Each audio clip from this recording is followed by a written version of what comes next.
Guardiola's first major signing. Nico Williams has snubbed Barca and is heading to the English Premier League. PSG has won the race for Osimhen, and Liverpool have found their Van Dijk replacement. All this and much more in today's edition. Are you ready? Then let's get started. Osimhen in the crosshairs again. He's barely settled in at Galatasaray, scoring goals, providing assists, and propelling the team towards the summit of the Turkish League and the Europa League, when familiar silhouettes loom on the horizon. PSG, those moneybags from Paris, are licking their chops once more. Di Marzio, a renowned insider, must be tired of writing about Victor by now. An unnamed club from Saudi Arabia? Come on, as if we don't know who those sheikhs with bottomless pockets are. Last summer, the Parisians offered an astronomical 220 million for Osimhen and Kvaratskhelia, but Napoli stood firm and refused to part with the Georgian, and rightly so. Now, however, the price tag is a bit lower, 80 million in winter, 70 in summer. They say Luis Enrique was in favour of the move last summer, but now it seems, he needs more than just a number 9. He needs a lifeline for a team sinking in the Champions League. An 11-point lead in Liga 1 is great, of course, but where's the European glory? Where's the vaunted Parisian dominance? And this raises the question, does Osimhen himself even need PSG? In Istanbul, he's a king and a god, a fan favourite, the team leader. Why trade all that for another star-studded carousel where everyone's out for themselves? Yes, the money, yes, the Champions League, but at what cost? And what's with Al-Khelaifi's hints about realising the opportunity, as if Osimhen were a product on a supermarket shelf that you can just grab and toss in your cart? It's funny how last summer the Parisians were looking for a replacement for Mbappe, and now it seems they're looking for a replacement for the replacement. Kolo Muani apparently didn't live up to expectations, and now the Nigerian tank is supposed to be Enrique's ace in the hole. But Osimhen isn't a magician. He's a forward, yes, a good one, yes, a prolific one. But one man alone can't win a war. And will he be able to fit into this star-studded party where everyone's pulling the blanket over themselves? On the other hand, 80 million is no small sum. It wouldn't hurt Napoli, who could certainly use the money, nor Galatasaray, who could make a tidy profit from the loan. And Osimhen himself, let's be honest, wouldn't say no to a salary increase. But will he want to trade the warmth of the Turkish stands for the cold glitter of Parisian luxury? Or will he opt for the long dinner of the Saudis? In short, the intrigue is thickening like a Brazilian soap opera. January promises to be hot and the transfer window wide open. Can Galatasaray hold on to their star player? Will Osimhen succumb to the entreaties of the sheikhs or the promises of Paris? Or maybe he'll stay in Turkey to make history. We'll see. In the meantime, share your thoughts in the comments, hit the like button. Let's discuss where this elusive Nigerian will end up. Manchester City set sights on Khvicha Kvaratskhelia. The 23-year-old Georgian winger from Napoli, a player with dazzling dribbling skills, has popped up on Pep Guardiola's radar. Honestly, after his sensational Serie A campaign last season, who could doubt that top clubs would be lining up for him? And now, here we are. The citizens are already testing the waters, contacting agents. Can you hear that clinking of coins? That's Manchester City pulling out their checkbook, gearing up for another transfer battle. And they're not the only ones quick on the draw. Real Madrid is breathing down their necks, and Barcelona and Liverpool wouldn't mind a piece of the pie either. It's a clash of titans unfolding for this young talent. Kvaratskhelia isn't just a player, he's a phenomenon. He doesn't just run down the wing, he weaves magic, ties defenders in knots, and scores stunning goals. This guy is a true force in attack. And imagine him under Guardiola's tutelage. It's like polishing a diamond, transforming it into a sparkling jewel. Pep knows how to get the most out of his players, unlocking their full potential. Kvaratskhelia, under his guidance, is a dream come true for any football connoisseur. But the burning question is, can City pull off this transfer coup? Their rivals are no pushovers. Real Madrid, with their history and allure, Barcelona, despite their recent struggles, still a global brand. And all of them are ready to splash the cash for the Georgian.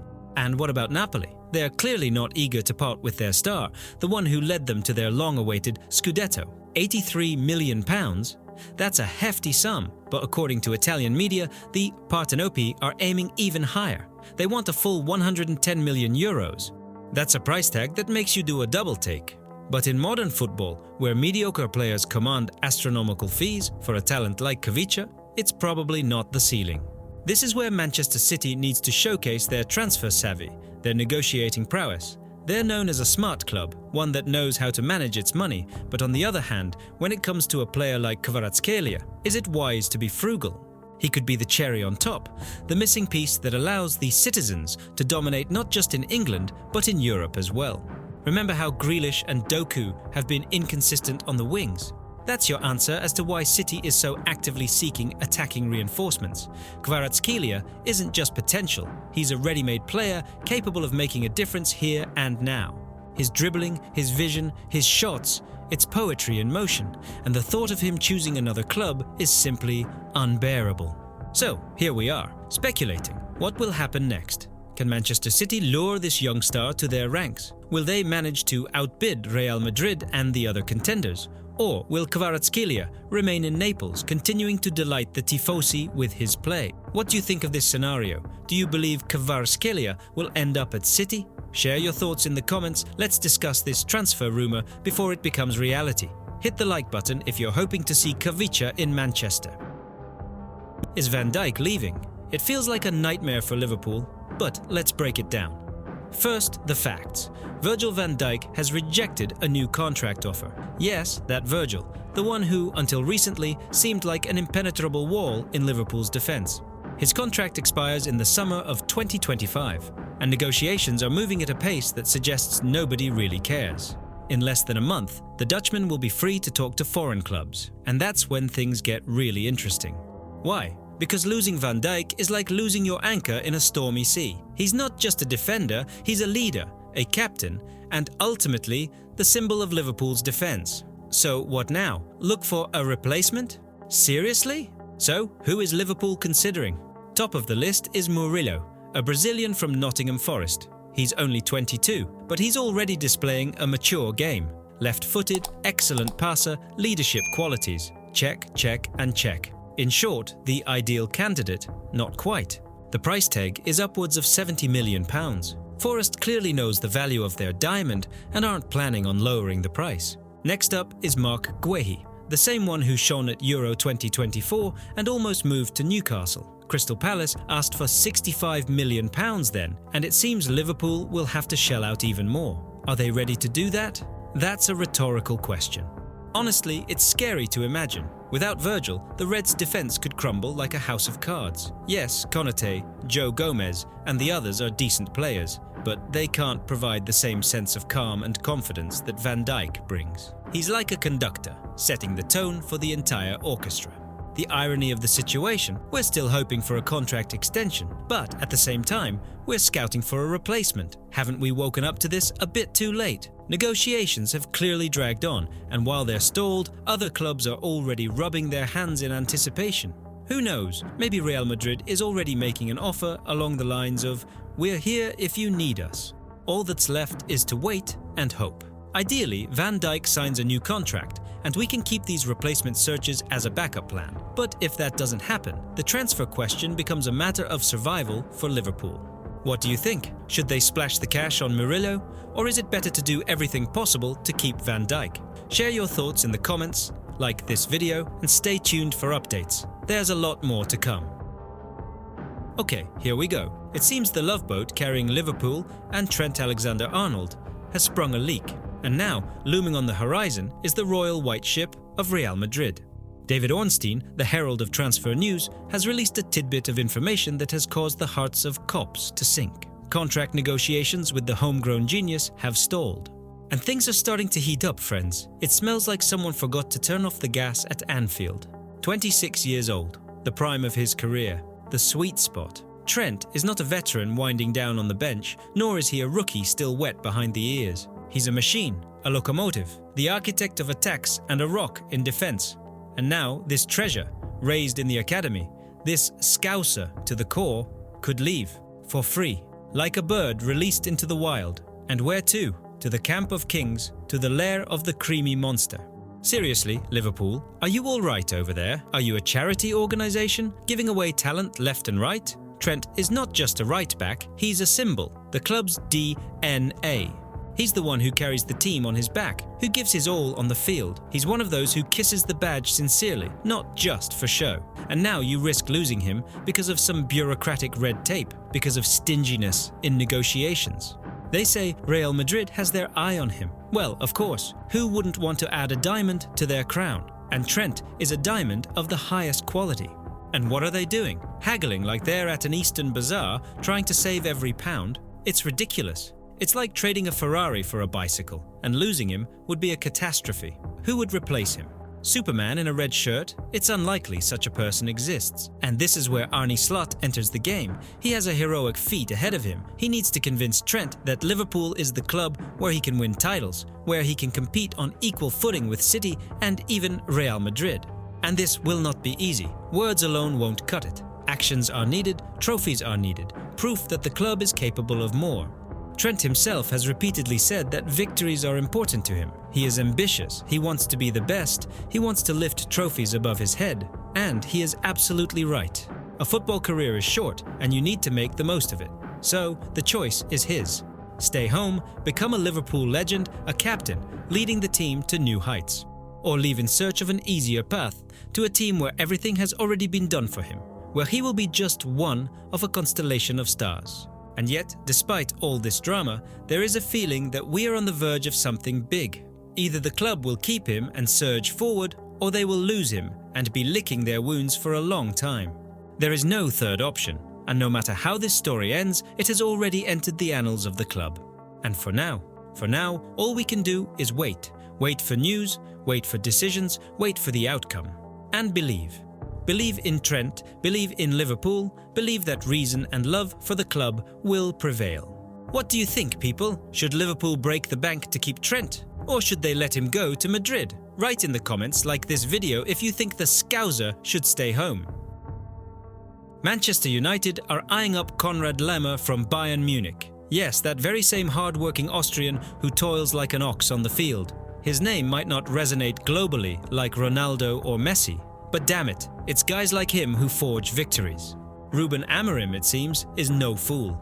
He's not chasing stardust, not throwing money around left and right. He sees in Laimer exactly what the Red Devils need right now: a solid foundation, a strong backbone for the midfield, and that, my friends, is something to be happy about. Casemiro, of course, is a beast, but the years are taking their toll. Young Mainoo is the future, but he still needs to grow and develop. But Laimer, he's that perfect balance, that golden mean between experience and energy, between tenacious youth and cool-headed composure. A versatile soldier who will work his socks off in defense, join the attack, and won't crumble under pressure. Just the kind of player Amorim loves, but don't start celebrating just yet. Laimer, they say, is happy in Munich. A contract until 2027, a place in the rotation, trophies. Why would he need United, you ask? Well, that's where the main intrigue lies. Bayern Munich isn't a team that just lets valuable players go, especially when it comes to squad depth. To lure Laimer away, they'll have to put in some serious effort, and not just with money. Perhaps Amorim will promise him the role of a leader, the conductor of the midfield. Or maybe the allure of Old Trafford itself, with its roar and grandeur, will entice the Austrian. Will Laimer be the saviour who pulls United out of the mire, the one who leads the team to new heights? Frankly, it's not a certainty.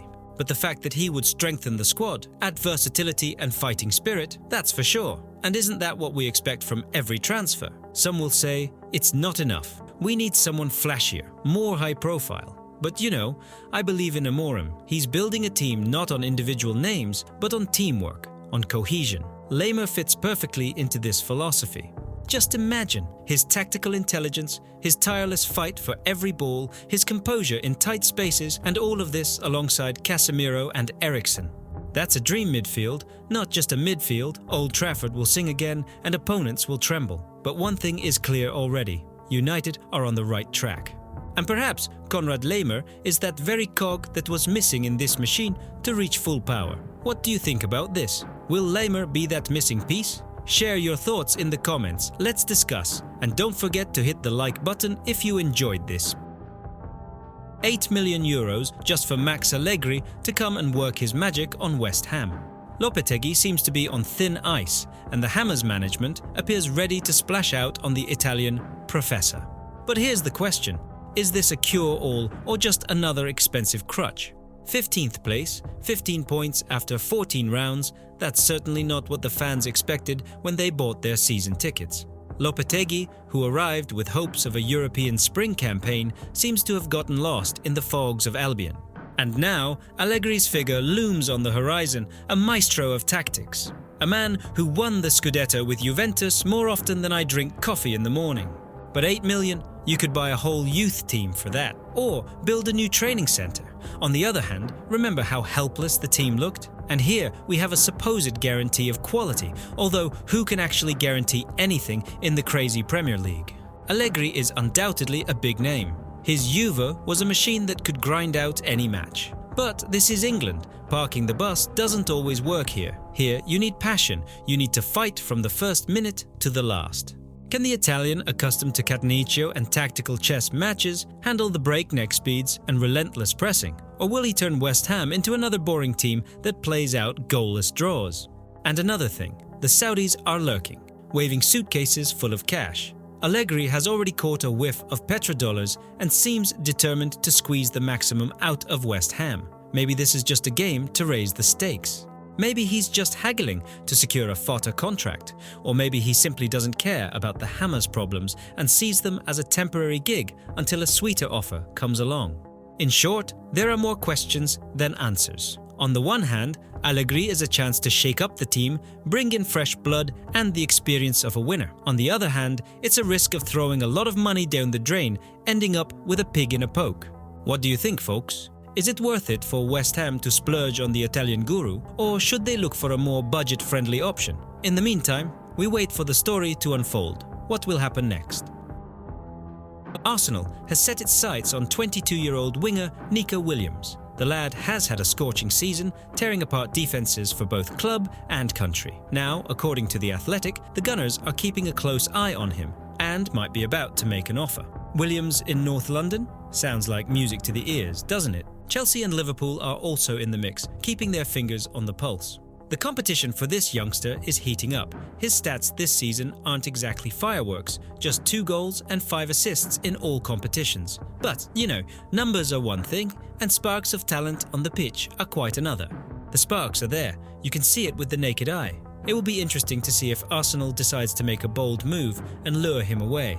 And frankly, they could use some reinforcements in their attack. Squad depth is clearly lacking, especially when Saka and Martinelli are run ragged with no substitutes. Signing a player like Williams could be a breath of fresh air for the Gunners. And here's a nice figure. The release clause in the lad's contract is £46 million.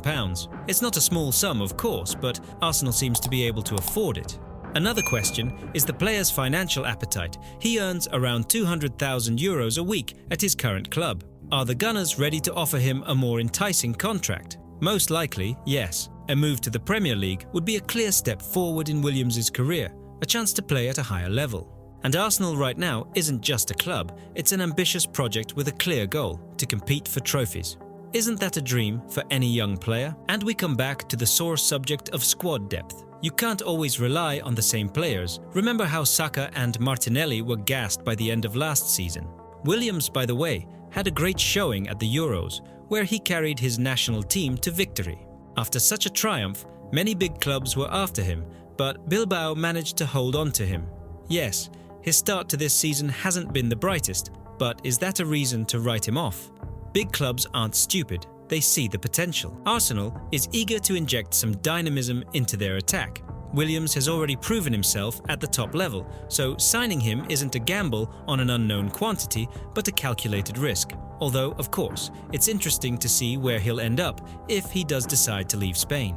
A January transfer seems unlikely. The Gunners would probably have to sell someone first, and the Sterling loan, But in the summer, if Sterling returns to Chelsea, a window of opportunity for a long-term contract will open. And that's when we might see Arsenal make their decisive move. Williams' playing style is music to the ears of a coach who appreciates fast, attacking football. His lightning-quick feet, blistering pace, and ability to burst into the box and shoot are his trademarks. He can also play on both wings, which makes him an even more valuable asset. A player with such directness and versatility would fit perfectly into Arteta's system. Arsenal has long favoured fast wingers who can play on the counter-attack, and Williams is precisely the missing piece they need. What's particularly appealing about Williams is his age and potential. At 22, he's a long-term investment that could turn into a real Premier League star. But given Arsenal's measured approach to transfers, the question of activating his release clause remains open. His reluctance to move mid-season could also be an obstacle. But damn it, if Arsenal wants to stay at the top of this relentless race called the Premier League, a calculated risk like acquiring Williams could be the deciding factor. Can Arteta pull off this jackpot? We'll see. What do you think? Williams at Arsenal, reality or just a beautiful fairy tale? Share your thoughts in the comments.